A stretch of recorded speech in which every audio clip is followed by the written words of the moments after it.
Good evening class.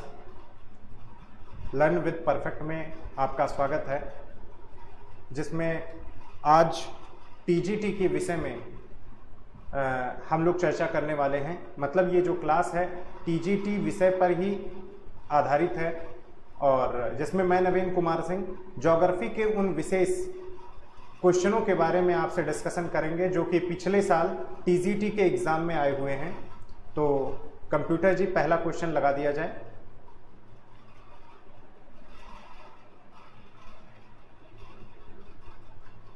तो देखिए सबसे पहला क्वेश्चन है, निम्न में से कौन सा जल डमरू मध्य काला सागर और मरमरा सागर को जोड़ता है। मतलब ये जो क्वेश्चन है थोड़ा सा इंग्लिश में भी मैं एक्सप्लेन कर दे रहा हूं कि जो इंग्लिश के विद्यार्थी हैं वो भी समझे। जल डमरू मध्य का मतलब होता है स्ट्रेट, जिसमें ब्लैक सी और मरमरा सी को कनेक्ट करता है। तो पहली बात तो स्ट्रेट का मतलब आप लोग समझिए। स्ट्रेट का मतलब क्या होता है बेटा? जल डमरू मध्य।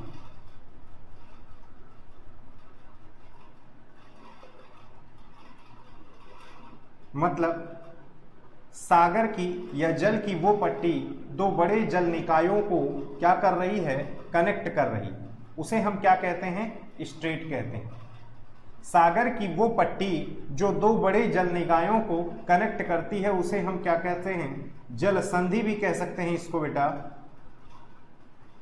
और दूसरा जल डमरू मध्य भी कहते हैं क्योंकि ये डमरू का शेप बन रहा है। अब क्वेश्चन ये है, निम्न में से कौन सा जल डमरू मध्य या स्ट्रेट काला सागर और मरमरा सागर को कनेक्ट करता है? तो इसमें पहला है बेरिंग। बेरिंग आप बहुत अच्छे से जानते हैं। बेरिंग जो जल संधि है ये अगर आप देखेंगे आपका अलास्का और रूस का पार्ट, यानी कि अलास्का और रूस को अलग करती है। अगर मैप थोड़ा सा मैं इस पे एक्सप्लेन करूं तो अच्छे से आपको समझ में आ जाएगा।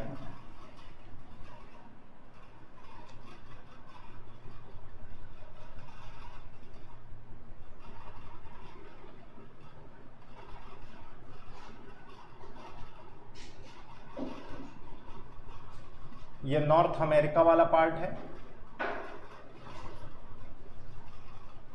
ये साउथ अमेरिका है,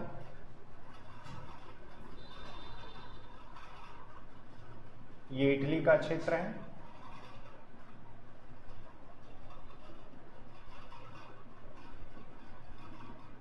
स्कैंडिनेवियन कंट्रीज हैं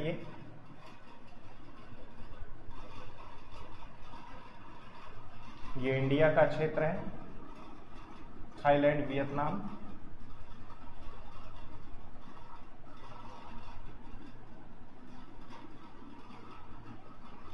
सबको दिख रहा होगा उम्मीद है।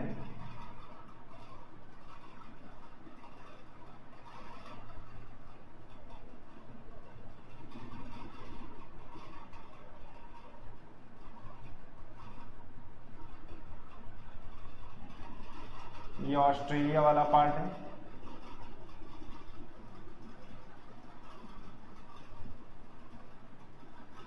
और ये अंटार्कटिका। सबको क्वेश्चन दिख रहा होगा। और हाँ, तो हम बात करने वाले हैं जलसंधियों के बारे में। जैसा कि पहली जो जलसंधि इन्होंने बताया बेरिंग जलसंधि, यहां मैं लिख दे रहा हूं आपको क्वेश्चन, चूंकि क्वेश्चन और मैप दोनों दिखाएंगे तो एक साथ दिख नहीं सकता है। बेरिंग, दूसरा है बास्फोरस, तीसरा है मलक्का। बेटा ये बहुत इंपॉर्टेंट जल संधियां हैं जो कि आपके एग्जाम में पूछी जाती हैं। और पाक जल डमरू मध्य। थोड़ा सा बुद्धिमानी दिखाओगे तो कई जल संधियों को आप हटा सकते हो, जैसे बेरिंग जल संधि। बेरिंग जल संधि, अब अगर आप देखें तो अलास्का ये वाला जो पोर्शन है, ये अलास्का का पोर्शन कहीं ना कहीं इसके जस्ट पूरब में होगा, यानी कि ये जो कैमचटका पेनिनसुला है रूस का, वो कहीं ना कहीं यहां पर होगा। अरे भाई पृथ्वी तो गोल है ना, अगर आप ये रूस से इधर आप जा रहे हो ईस्ट में, तो कहीं ना कहीं अलास्का की तरफ ही तो आओगे। ये बात समझ रहे हो? तो जाहिर सी बात है यहां बीच में प्रशांत महासागर है, यहां पैसिफिक ओशियन है। इसी चीज को मैं इधर अगर बना दूं, चूंकि पृथ्वी गोल है जिसके कारण ये रूस के जस्ट ईस्ट में अलास्का होगा, तो ये वाला जो पार्ट है ये बेरिंग जलसंधि का है। पहली बात तो बेरिंग जलसंधि किसको किसको अलग कर रही है? रूस और नॉर्थ अमेरिका। या छोटा सा माइक्रोस्कोपिक अगर हम देखें तो ये हम कह सकते हैं रूस के साइबेरिया को अलास्का से अलग कर रही है। और किसको किसको जोड़ रही है? ये पैसिफिक ओशियन को और किससे? आर्कटिक ओशियन से कनेक्ट कर रही है। ये बात समझ में आया? तो बेरिंग तो नहीं हो सकता। ठीक है, मलक्का आ जाइए। मलक्का अगर आप देखेंगे, या ऑस्ट्रेलिया हम हटा रहे हैं, तो मलक्का जलसंधि यहां पर देखेंगे आप इंडोनेशिया के कुछ द्वीप हैं, जैसे यहां पर है बेटा सुमात्रा और यहां पर है जावा। ठीक है, तो सुमात्रा और जावा को अलग करने वाली जलसंधि कौन सी है? मलक्का। ठीक है, ये क्या है? सुमात्रा। और ये क्या है? जावा। ठीक, ये किसके द्वीप है बेटा? इंडोनेशिया के द्वीप हैं। इनको अलग कौन कर रहा है? बेटा मलक्का जलसंधि। ये बात समझ में आ रहा है? तो मलक्का भी नहीं हो सकता। पाक जलसंधि बहुत अच्छे से इससे परिचित हो, क्योंकि इंडिया का ये जो रीजन है, यहां पर अगर देखोगे तो ये जो श्रीलंका वाला क्षेत्र है, ये बात समझ रहे हैं? श्रीलंका और इंडिया के बीच में कौन सा जलडमरू मध्य है? तो पाक ही तो है। आंसर क्या हो जाएगा? बास्पोरस, जो कि यहां पर है। अब मैं अगर डीपली इसको पढ़ाऊंगा तो आपको बास्पोरस अच्छे से समझाऊंगा। ये बात समझ में आया? तो बेरिंग जलसंधि, मलक्का जलसंधि, पाक जलसंधि समझा दिया। यहां पर आपका ब्लैक सी और मरमरा सी है यूरोप में, उसको कनेक्ट करने वाली जो जलसंधि है उसको हम क्या कहते हैं? बास्फोरस। इसलिए करेक्ट आंसर क्या हो जाएगा बेटा? बास्फोरस। ये बात समझ में आया? ये बात क्लियर हो गया? चलें अब आगे चलते हैं।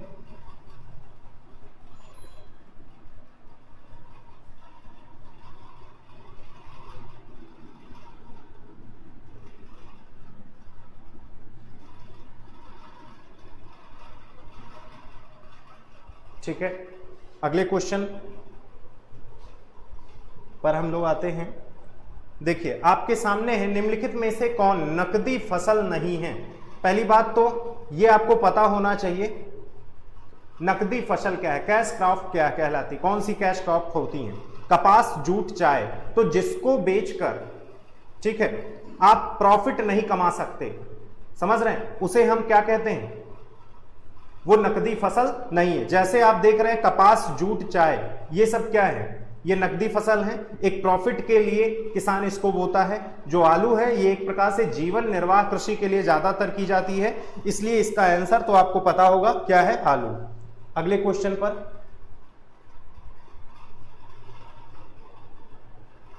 अगला क्वेश्चन है, सिंधु नदी अरब सागर में गिरती है, इसका उद्गम स्थल कहां पर है? बहुत आसान क्वेश्चन है। गंगोत्री, गढ़वाल हिमालय, कैलाश हिमानी, सियाचिन हिमालय। ठीक है, तो सिंधु नदी की बात है तो पहला ऑप्शन जो गंगोत्री है उसे तो बिल्कुल हटा दो। ठीक है, कैसे हम ऑप्शन को एलिमिनेट करते हैं ये भी आप समझिए। गंगोत्री तो नहीं होगा। ठीक है, सियाचिन हिमानी, सियाचिन कहां है? जैसा कि आप बहुत अच्छे से जानते हो बेटा,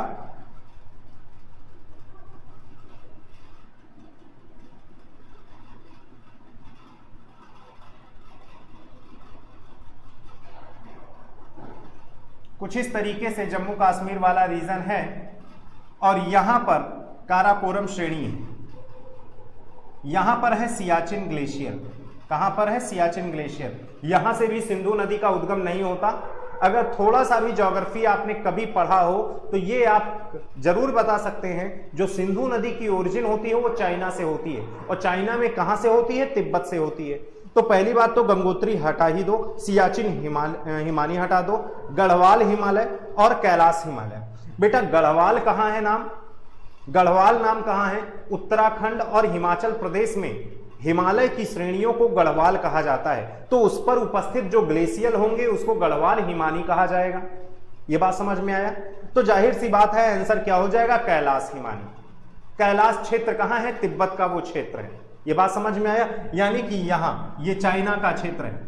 ठीक है, यहां पर एक ग्लेशियर है जिसका नाम है सिंगी खम्बान। क्या नाम है बेटा? सिंगी खम्बान। सिंगी खम्बान सबको दिख रहा होगा, सिंगी खम्बान ग्लेशियर। एक बार कंप्यूटर जी ये क्वेश्चन हटा दिया जाए ताकि बच्चे देख सकें। सिंगी खम्बान ग्लेशियर, ये बात समझ में यार। सिंगी खम्बान ग्लेशियर से बेटा कौन सी नदी का ओरिजिन होता है? जम्मू कश्मीर की तरफ, और वो लद्दाख श्रेणी को काटकर इंडिया में प्रवेश कर जाती है। वो कौन सी है? सिंधु इंडस। ठीक है, 3 नदियों का उद्गम होता है जो हमारे इंडिया में आती हैं। बेटा ये सिंगी खम्बान ग्लेशियर है, और यहीं पर अगर जाओगे तो एक ग्लेशियर मतलब एक लेक है, उस लेक का नाम क्या है? यहां पर एक लेक है जिसका नाम है राकस ताल। कई बुकों में राक्षस ताल लिखा होता है। तो राकस ताल से किस नदी का उद्गम होता है बेटा? सतलज नदी का उद्गम होता है, जो कि हिमाचल प्रदेश से इंडिया में एंट्री करती है। दूसरा बेटा यहां पर एक ग्लेशियर है जिसका नाम है चेमा युंगडुंग, जहां से ब्रह्मपुत्र नदी का ओरिजिन होता है। यहां मैं लिख दे रहा हूं ब्रह्मपुत्रा, ब्रह्मपुत्रा। ठीक है, तो भाई साहब ब्रह्मपुत्रा नदी की ओरिजिन जो होती है कहां से होती है? जल्दी से बताइए। ये क्या है? चेमा युंगडुंग, चेमा युंगडुंग। ये बात क्लियर? सिंगी खम्बान का मतलब सिंगी खम्बान ग्लेशियर से सिंधु नदी का ओरिजिन हो रहा है, जबकि यहां राकस ताल लेक के, चाहे राक्षस ताल लिखा हो चाहे राकस ताल, यहां से किसकी ओरिजिन होती है? जल्दी से बता दीजिए। सतलज नदी की। ये बात समझ में आया? तो उम्मीद है आपको ये तीसरा क्वेश्चन भी समझ में अच्छे से आ गया होगा। चौथा क्वेश्चन,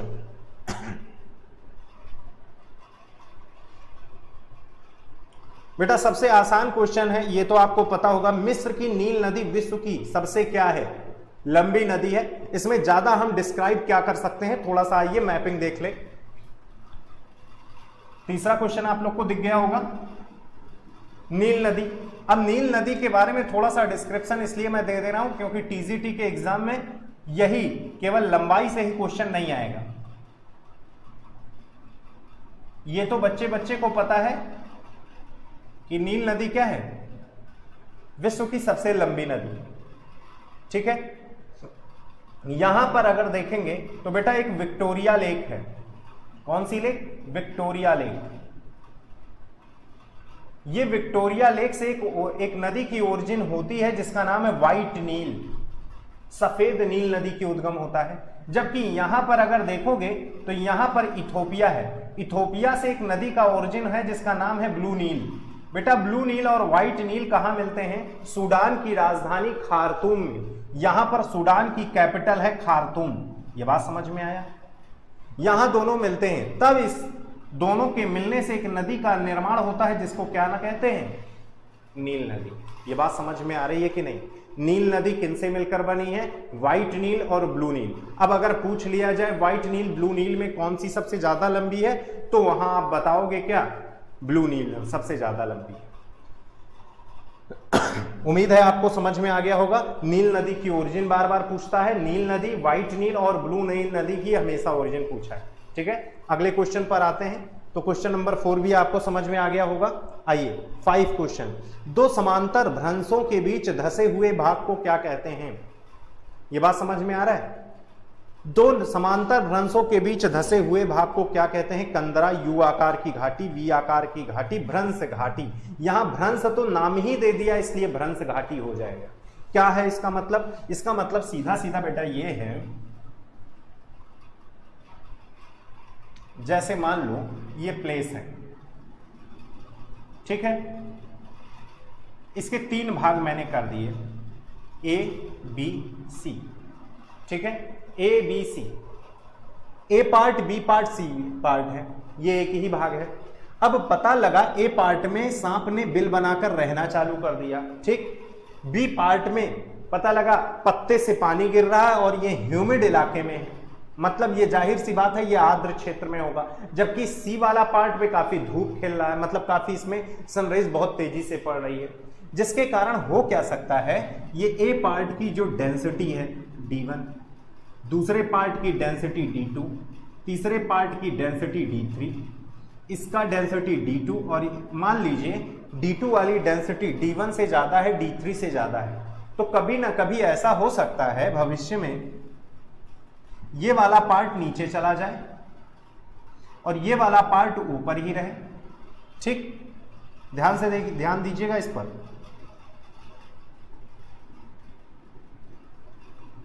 बेटा ये जो गैप है ना, इसी गैप को हम कहते हैं भ्रंश घाटी। क्या कहते हैं बेटा? भ्रंश घाटी।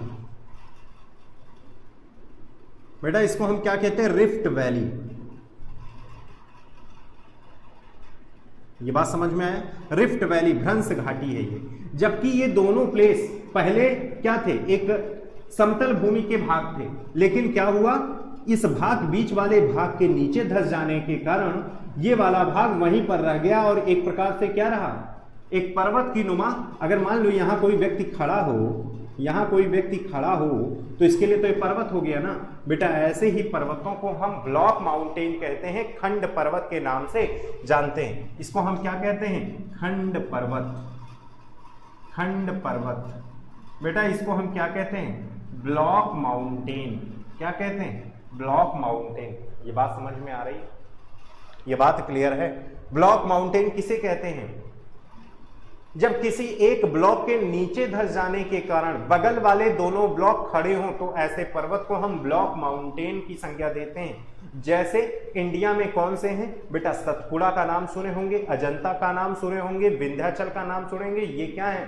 खंड पर्वत है। जबकि वही विंध्याचल और सतपुड़ा के बीच में जो बहने वाली नदी है नर्मदा, वो भ्रंश घाटी में बहती है। इसीलिए कहते हैं नर्मदा और तापी दो नदियां हैं जो कि भ्रंश घाटी, रिफ्ट वैली में प्रवाहित होती हैं। उम्मीद है आपको पांचवा क्वेश्चन अच्छे से समझ में आ गया होगा। तो कंप्यूटर जी 6 क्वेश्चन लगाया जाए।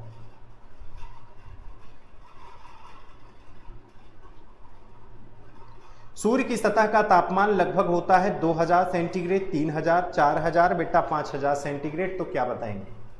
इसमें सीधा सीधा आपको याद करना है 5000 सेंटीग्रेड होता है, ये याद कर लीजिए। अगला क्वेश्चन 7 नंबर, दक्षिणी गोलार्ध में सबसे बड़ा दिन कब होता है? बहुत अच्छा क्वेश्चन है और ऐसे क्वेश्चन हैं जो कि बार बार एग्जाम में आते हैं, हम लोग को परेशान करते हैं। ये इसको देखते हैं कि कैसे हम बड़ा दिन निकालते हैं, छोटा दिन निकालते हैं।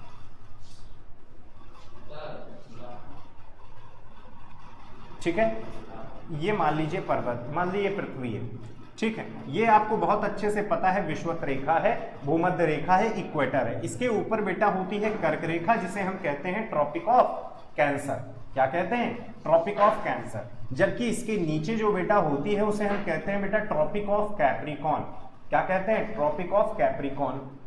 ये बात समझ में आया? अब देखो Tropic of Cancer, Tropic of Capricorn,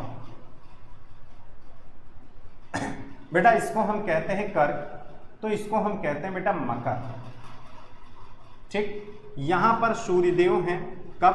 Suryadev कब कर्क रेखा पर रहते हैं? इनकी रोशनी कब कर्क रेखा पर रहती है बेटा? 21 जून। जबकि इसकी रोशनी सन मकर रेखा पर कब चमकता है बताइए? 22 दिसंबर।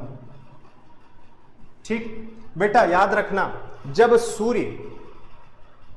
पृथ्वी सूर्य का चक्कर लगाती है तो कर्क से मकर वाला भाग बार बार सन के सामने पड़ता है। जब पृथ्वी सूर्य का चक्कर लगाती है तो बार बार पृथ्वी का कर्क से मकर वाला भाग, जिसे उष्ण कटिबंध या ट्रॉपिकल जोन कहते हैं। क्यों कहते हैं? क्योंकि सन की रोशनी यहीं पर पड़ती है, इसलिए बहुत तेज गर्म होता है। गर्मी का पर्यायवाची क्या होता है? उष्ण, इसलिए इसे क्या कहते हैं? उष्ण कटिबंध। ये बात समझ में आया?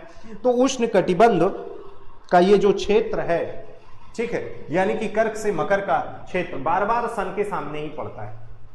ये नहीं कि सन घूम के कभी कर्क पे कभी मकर पे, ऐसा नहीं होता। ये बात समझ में आया? कर्क से मकर के बीच सन की स्थिति बार बार पड़ती है।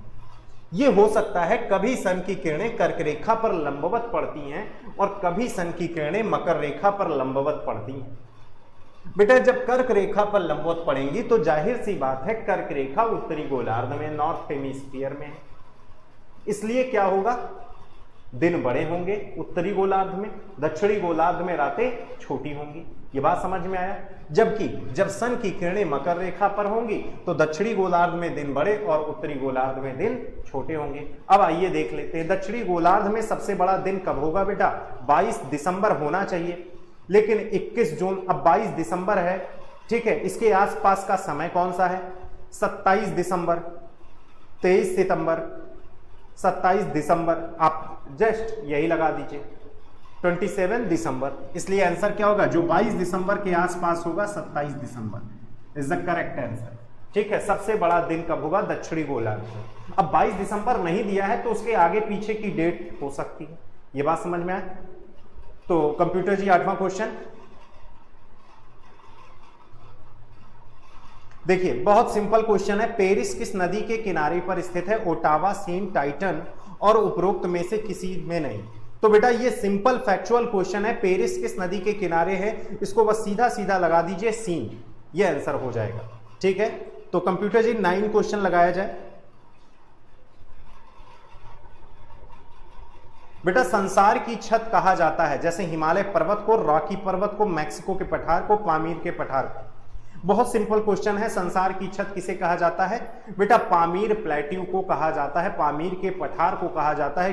ठीक है, और दूसरी बात, ये जो संसार का छत है पामीर प्लेट्यू बहुत बड़ा रोल अदा करता है हमारे दक्षिण पश्चिम मानसून के आने के लिए। हमारा दक्षिण पश्चिम मानसून का आगमन जब जून के फर्स्ट वीक में होता है तो ये पामीर प्लेट्यू का बहुत बड़ा रोल होता है।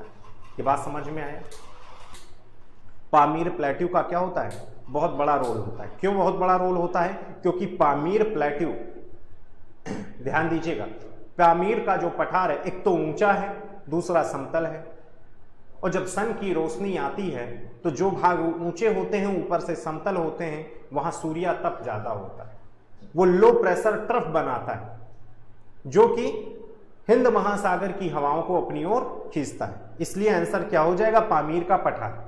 अगला 10 क्वेश्चन नंबर 10 क्वेश्चन है, कैस्पियन सागर या झील अवस्थित है पूर्णतः यूरोप महाद्वीप, पूर्णतः एशिया महाद्वीप, कुछ अफ्रीका, कुछ एशिया, इनमें से कोई नहीं। इसका प्रमुख आंसर क्या होगा, पूर्णतः एशिया महाद्वीप। कैसे, आइए देख लीजिए एक बार।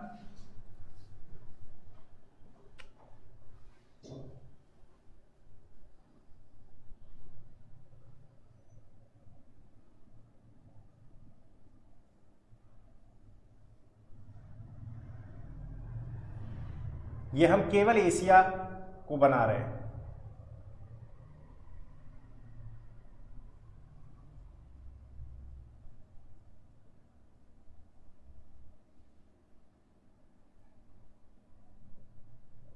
ठीक है, यहां पर ये केवल एशिया कॉन्टिनेंट है बेटा, एशिया कॉन्टिनेंट। यहां पर देखोगे तो सी आकार का एक महासागर है जो कि विश्व का सबसे बड़ी झील भी है, और सबसे बड़ी अगर पूछा जाए खारे पानी की लेक कौन सी है तो यही आप बताएंगे, कैस्पियन। कितने देशों से घिरी है, ये कहां पर है बेटा, ये किसी देश में नहीं है, 5 देशों से घिरी है। कौन से, कटियार।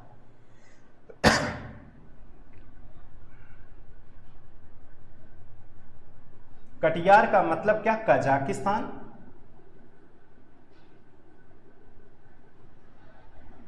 तुर्कमेनिस्तान,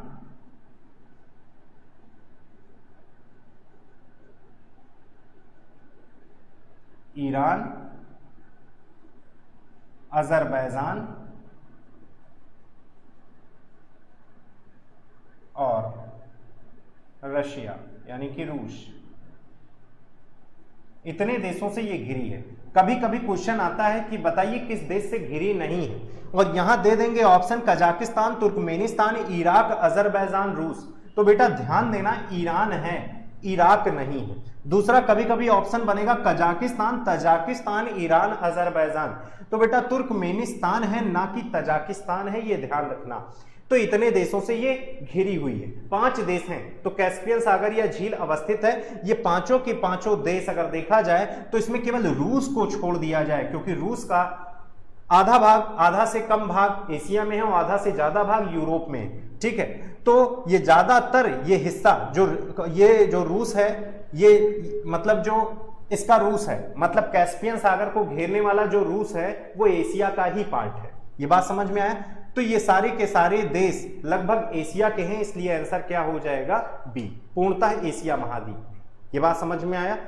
तो कंप्यूटर जी 11 नंबर क्वेश्चन। बेटा क्वेश्चन है, निम्नलिखित में से कौन विश्व स्तरीय पर्यावरण समस्या नहीं है। ओजोन परत का क्षरण आप बहुत अच्छे से परिचित हैं, बिल्कुल हैं। अम्लीय वर्षा बिल्कुल है। कांच गृह प्रभाव यानी कि किसको बताया जा रहा है, ग्रीन हाउस इफेक्ट को ही बताया जा रहा है।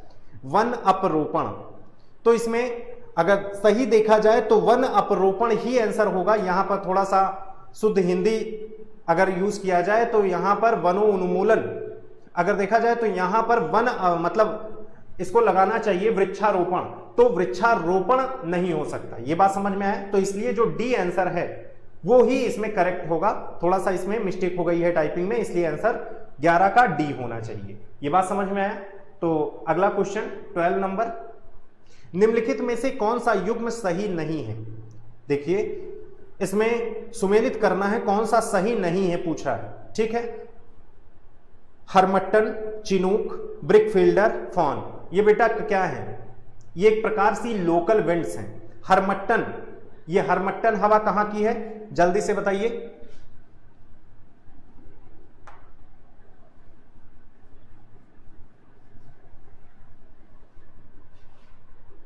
चिनूक संयुक्त राज्य अमेरिका, बिल्कुल करेक्ट है। ब्रिकफील्डर ऑस्ट्रेलिया, ये बिल्कुल सही है। Fawn Switzerland. बेटा हरमट्टन अगर देखा जाए सऊदी अरेबिया की हवा नहीं है। हरमट्टन को डॉक्टर विंड के नाम से जाना जाता है और ये कहां पर है, अफ्रीका महाद्वीप, ये जैसे अफ्रीका कॉन्टिनेंट है, ये बात समझ में आ रही। ये बेटा गल्फ ऑफ गिनी है, इसके क्या कहते हैं, गिनी की खाड़ी, गल्फ ऑफ गिनी, ठीक। गल्फ ऑफ गिनी में बहुत सारे देश हैं और ये सहारा डिजर्ट है बेटा। ये सहारा डिजर्ट जब बहुत तेजी से गर्म होता है, एकदम तवे की तरह जब होता है, तो जाहिर सी बात है यहां से कुछ हवाएं आसपास के क्षेत्रों में निकलती हैं। जो हवा गल्फ ऑफ गिनी की तरफ आती है या गिनी तट पर आती है बेटा, उसी को हम कहते हैं हरमट्टन, डॉक्टर विंड के नाम से वो प्रचलित है। ये बात समझ में आया।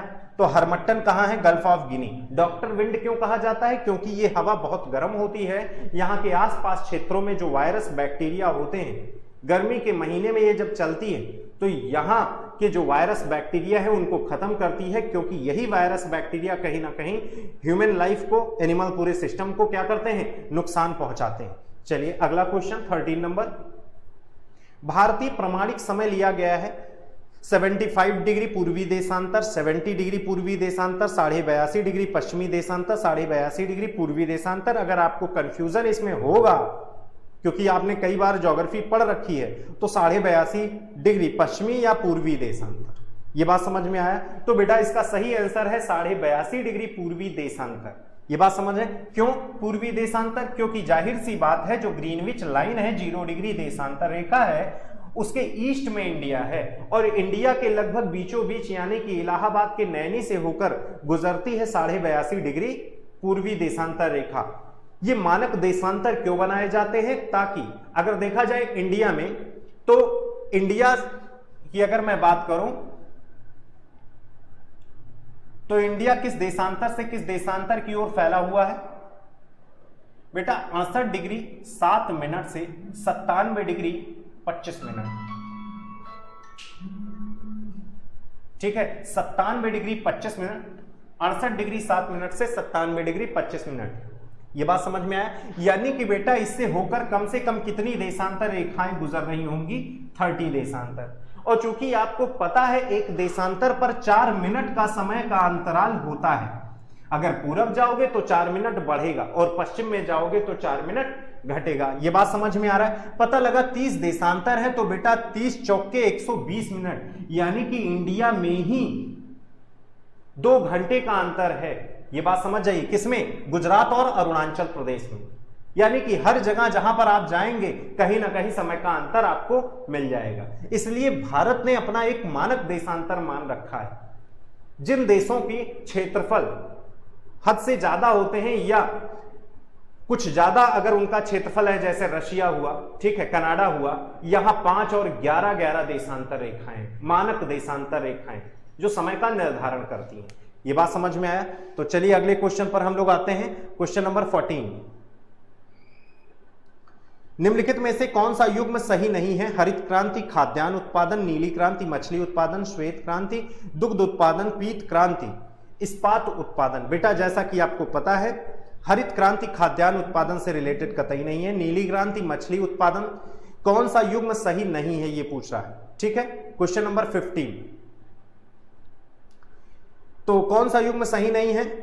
हरित क्रांति खाद्यान्न उत्पादन, ये तो बिल्कुल है। नीली क्रांति मछली उत्पादन, श्वेत क्रांति दुग्ध उत्पादन, पीत क्रांति बेटा इस्पात उत्पादन नहीं होगा, इसमें आंसर क्या होगा? तिलहन। ये बात समझ में आ रहा है? तो ये आप लोग सही कर सकते हैं। अगला क्वेश्चन 16, प्रधान यामोत्तर कहते हैं। प्रधान यामोत्तर, बेटा प्रधान यामोत्तर हिंदी में नाम है, वैसे इसका मेन नाम है क्या? ग्रीनविच मीन टाइम को ही प्रधान यामोत्तर कहा जाता है। ये बात समझ में आया? तो 0 डिग्री देशांतर रेखा जो फर्स्ट ऑप्शन ए है उसी को प्रधान यामोत्तर कहते हैं, क्योंकि यहां से समय का निर्धारण किया जाता है। ये बात क्लियर? अगले क्वेश्चन पर आते हैं। ध्यान रखिएगा, जो 180 डिग्री देशांतर रेखा है उसको अंतरराष्ट्रीय तिथि रेखा कहते हैं, इंटरनेशनल डेट लाइन के नाम से वो जाना जाता है, ठीक है। सुएस के अनुसार भूपटल की ऊपरी परत कहलाती है। सीमा, निफे, सियाल, इनमें से कोई नहीं, बहुत अच्छे से जानते हैं। सुएस के अनुसार यहां कहा है, तो सुएस भाई साहब ने केमिकल कंपोजिशन के आधार पर, जैसे ये मान लीजिए अर्थ है, इसको तरबूजे की तरह अगर हम काट कर देखा जाए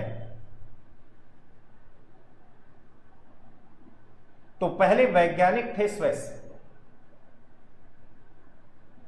ये इन्होंने केमिकल कंपोजिशन के आधार पर अर्थ के इंटरनल स्ट्रक्चर को डिवाइड किया।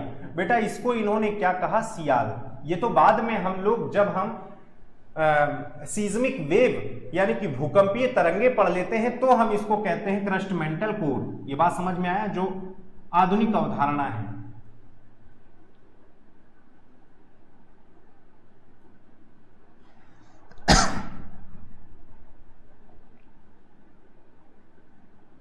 ठीक, लेकिन केमिकल कंपोजिशन देखा जाए तो ये सियाल है बेटा, इसे हम कहते हैं सीमा, इसे कहते हैं निफे, इसे हम कहते हैं सिलिका और एल्यूमिनियम, इसे कहते हैं सिलिका मैग्नीशियम, इसे कहते हैं निकेल और फेरस।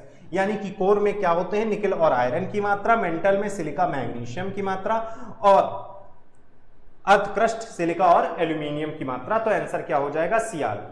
चलिए क्वेश्चन नंबर 18 पर आते हैं। निम्नलिखित में से कौन वायुमंडल की परतों का सही अनुक्रम है?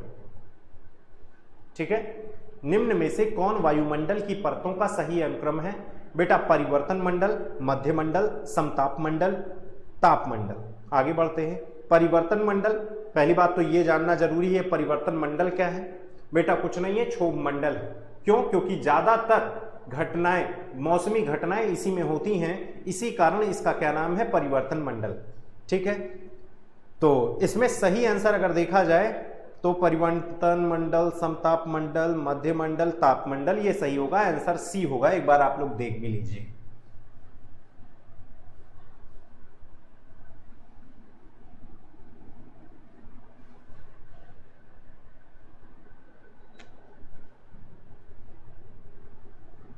यह अर्थ है, अर्थ के चारों ओर पहला जो मंडल है क्षोभ मंडल है बेटा, इसी को उसमें नाम दिया है परिवर्तन मंडल। ठीक है, अगला है मध्य मंडल, सॉरी समताप मंडल, जिसे हम स्ट्रेटोस्फीयर कहते हैं। इसके ऊपर है मध्य मंडल,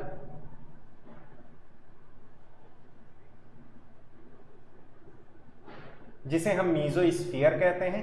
इसके ऊपर है आयन मंडल, आयनोस्फीयर, और सबसे ऊपर है हमारा ताप मंडल, सॉरी वायुमंडल। वायुमंडल की कोई अपर लिमिट नहीं होती है, एक्सोस्फीयर की कोई अपर लिमिट नहीं है बेटा। क्षोभ मंडल 13 किलोमीटर औसतन हाइट है, समताप मंडल 50 किलोमीटर औसतन हाइट है, मध्य मंडल 80 किलोमीटर औसतन हाइट है, और इसका 640 किलोमीटर, एनसीईआरटी के अकॉर्डिंग 400 किलोमीटर इसकी हाइट है। ये बात समझ में आ रहा है? तो ये जो हमने आपको बताया, ये पूछा जाएगा आपसे ये किसके अनुसार डिवाइड किया गया है, तो आपका सीधा आंसर होना चाहिए टेम्परेचर के अनुसार इसका डिवीजन है। ठीक है, तो परिवर्तन मंडल, समताप मंडल, मध्य मंडल, आयन मंडल और वाह्य मंडल। समझ रहे हैं, मौसमी घटनाएं इसमें होती हैं, टेम्परेचर कांस्टेंट इसमें होता है और ओजोन परत भी इसी में बनती है। मध्य मंडल का तापमान बहुत कम होता है। आयन मंडल जिसमें रेडियो तरंगे इसी क्षोभ मंडल से जाकर वापस लौटती हैं। बेटा यही वाह्य मंडल और आयन मंडल का टेम्परेचर बहुत ज्यादा होने के कारण इसको हम तापीय मंडल या थर्मोस्फीयर कहते हैं, ताप मंडल के नाम से जानते हैं। ठीक है, अगला क्वेश्चन, क्वेश्चन नंबर 19, पश्मीना प्रजाति से संबंधित है, भेड़, बकरी, खरगोश, लोमड़ी। तो क्या बताएंगे? पश्मीना प्रजाति, बेटा ये बकरी होती है, ये प्रजाति जो होती है पश्मीना क्या होती है? बकरी की प्रजाति है जिसमें पश्मीना शाल भी निकाला जाता है। ठीक है, अगला क्वेश्चन 20, लास्ट क्वेश्चन है, अटाकामा का मरुस्थल स्थित है। अटाकामा का मरुस्थल, एक बार आपके सामने अभी क्वेश्चन आ रहा है।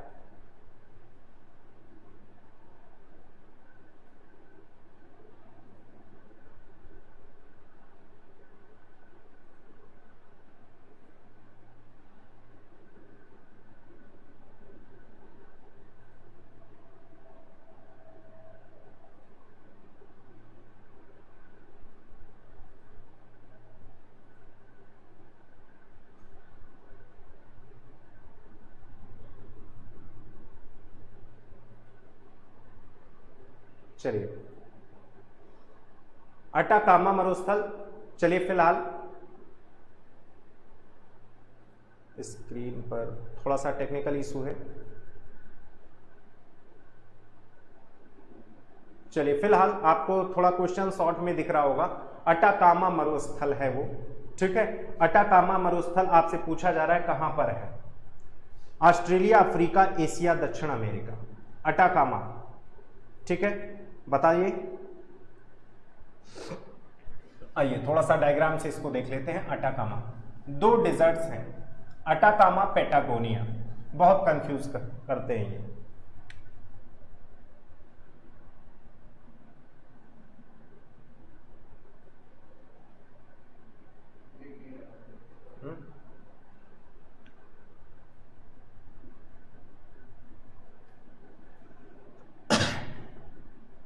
दक्षिण अमेरिका, यहां बेटा अगर देखोगे तो यहां पर है ब्राजील।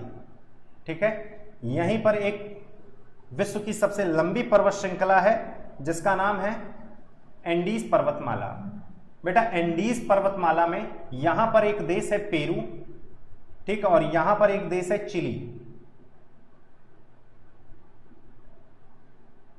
पेरू और चिली। तो बेटा इस वाले पोर्शन पे एक डेजर्ट है जिसको हम क्या नाम देते हैं? अटाकामा। विश्व का सबसे शुष्कतम मरुस्थल है, ड्राइएस्ट डिजर्ट है। जस्ट इसके पूरब में एक डिजर्ट है जिसका नाम है पैटागोनिया। क्या नाम है? पैटागोनिया। तो दोनों पूछे जाते हैं, याद कर लीजिएगा। अटाकामा यहां है, कहां? पेरू और चिली की सीमा पर। पैटागोनिया कहां है? चिली और अर्जेंटीना की सीमा पर। ठीक है, तो उम्मीद है आपको ये जो मैंने 20 क्वेश्चन कराए हैं बिल्कुल सही से समझ में आ गया होगा। तो आज के लिए इतना ही रखते हैं, फिर अगले की क्लास मतलब जो टीजीटी में और भी जो क्वेश्चन आए हैं उसका डिस्कशन हम अगली क्लास में करेंगे। आज के लिए इतना ही, धन्यवाद।